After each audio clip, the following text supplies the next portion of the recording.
नमस्कार दोस्तों, आपका हार्दिक स्वागत है आपके अपने चैनल एस्ट्रोलॉजी विद जोशी पर। दोस्तों, आइए जानते हैं मेष राशि के जातकों के लिए अगस्त 2026 का महीना कैसा रहेगा। मेष राशि के जातकों के लिए अगस्त 2026 का महीना उतार कुछ चढ़ाव से भरा रहने की संभावना है, क्योंकि राहु आपके एकादश भाव में, केतु पंचम भाव में, बृहस्पति चतुर्थ स्थान में और शनि द्वादश भाव में बने रहेंगे।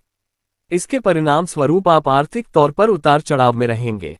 आमदनी तो बनी रहेगी लेकिन खर्च भी लगातार बने रहेंगे।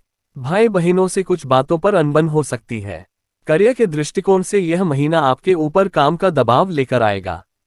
आपके दशम भाव के स्वामी शनि महाराज पूरे महीने द्वादश भाव में बने रहेंगे, जो आपके ऊपर काम का दबाव भी बनाएंगे। आपके छठे भाव के स्वामी बुध महाराज महीने की शुरुआत में तीसरे भाव में होंगे, जो काम के सिलसिले में यात्रा कराएंगे।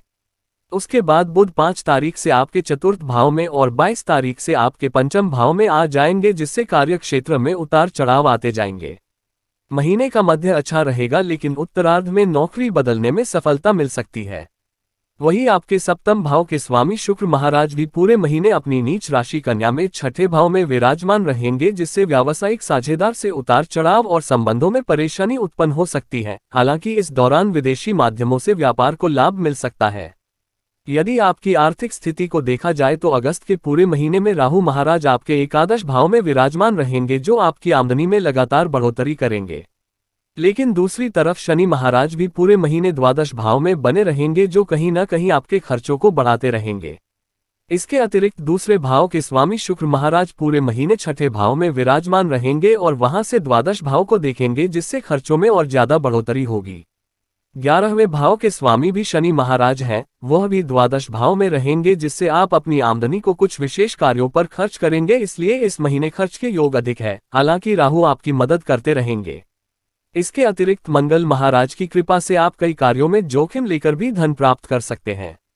इस दौरान शेयर बाजार में निवेश न करने की सलाह हम आपको दे रहे हैं। स्वास्थ्य के दृष्टिकोण से यह महीना थोड़ा कमजोर रहने की ही संभावना दिखाई दे रही है, क्योंकि आपकी राशि से द्वादश भाव में पूरे महीने शनि महाराज विराजमान रहेंगे, वह भी अपनी वक्री अवस्था में होंगे, और दूसरे और 7वें भाव के स्वामी शुक्र महाराज अपनी नीच राशि कन्या में लगभग पूरे महीने विराजमान रहेंगे तथा केतु पंचम भाव में विराजमान रहेंगे। इन सभी ग्रह स्थितियों को ध्यान में रखते हुए आपको अपने स्वास्थ्य पर विशेष ध्यान देना होगा, क्योंकि आपका स्वास्थ्य शिथिल हो सकता है। स्वास्थ्य के प्रति आपको सचेत रहना चाहिए और अपने स्वास्थ्य पर लगातार निगरानी बनाए रखनी चाहिए। यदि आपके प्रेम संबंध को देखा जाए तो अगस्त के पूरे महीने में केतु महाराज का पंचम भाव में विराजमान रहना रिश्तों में उतार चढ़ाव लेकर आएगा। एक दूसरे के प्रति गलतफहमियों का जन्म हो सकता है, जिसके कारण आपस में वाद विवाद भी हो सकता है। 17 तारीख से सूर्य के पंचम भाव में आ जाने से अहम का टकराव भी संभव है। 22 तारीख से बुध आपके पंचम भाव में आकर इन समस्याओं में कुछ हद तक कमी लाएंगे, लेकिन इस महीने आपको अपने रिश्ते को संभालना होगा। प्रेम के कारक ग्रह शुक्र भी छठे भाव में नीच राशि का होकर विराजमान होंगे, जिन पर मंगल और शनि की दृष्टियां भी होंगी। ये ग्रह स्थिति आपके प्रेम संबंधों में परेशानी ला सकती है। विवाहित जातकों को भी परेशानियों का सामना करना पड़ेगा। द्वादश भाव में शनि का प्रभाव रहेगा, वहीं सप्तम भाव के स्वामी शुक्र नीच राशिगत होकर छठे भाव में होंगे, जिससे जीवनसाथी को स्वास्थ्य कष्ट और उनसे लड़ाई झगड़े की स्थिति बन सकती है। इसलिए सावधानी के साथ इस समय को व्यतीत हो जाने दें।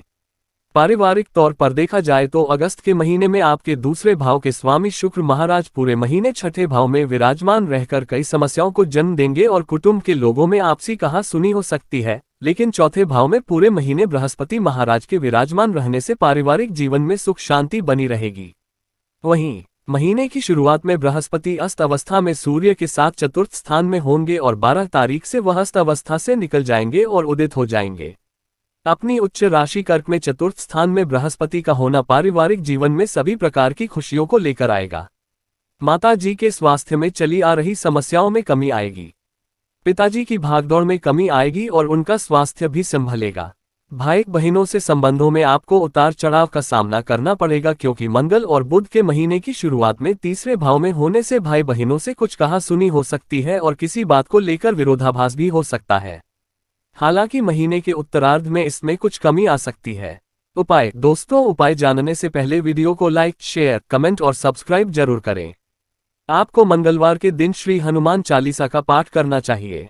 आपको किसी मंदिर में तिकोना ध्वज दान करना चाहिए। श्री गणेश जी महाराज को दुर्वांकुर अर्पित करना भी आपके लिए अति उत्तम रहेगा। आपको सूर्य देव को जल अर्पित करना चाहिए। ये राशिफल आपकी चंद्र राशि पर आधारित है। धन्यवाद। आपका दिन मंगलमय हो।